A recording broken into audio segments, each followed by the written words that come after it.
comment that was made by Udhayanidhi Stalin, which I'm sure you've already seen, about Sanatana Dharma, where just for the benefit of our viewers, he said it should be eradicated like malaria and dengue and I think COVID as well. What did you think about that comment? Because he's been defiant. He's said that I did not mean Hinduism or Hindus. I meant the caste system, and nobody can make me retract my statement.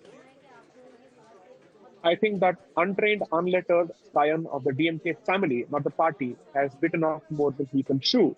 And he will certainly face the consequence for it, politically, legally, and socially. And it's important that he faces the consequence of it, because notwithstanding the fact that his statement is absolutely consistent with the anti-national, anti-Bharat, anti-Hindu DNA of the DMK, it's time that this issue got traction. Because as much as people know about the post-exodus of Kashmiri Pandits and Kashmiri Hindus from the valley under the threat of the gun, people don't know the conditions in which Hindus live in the state of Tamil Nadu under a rabidly fascist Dravidinist regime. Because ultimately, if you go to the history of the origins of this regime or this ideology, so to speak, their ideologue, their founder, E.V. Ramaswamy, toured Europe before he founded the Dravida Kazhagam, which is the social organization founded by him.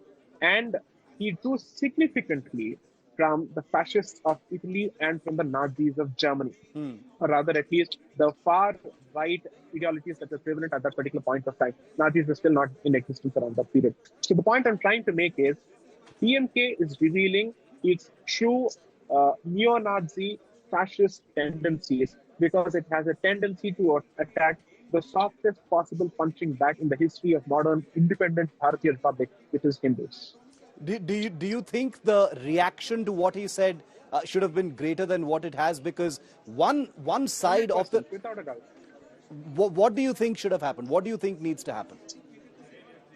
At the very least, when people who took umbrage to what the tigress Nupur Sharma said on television should have perhaps meted out the very same treatment in terms of legally prosecuting this particular gentleman.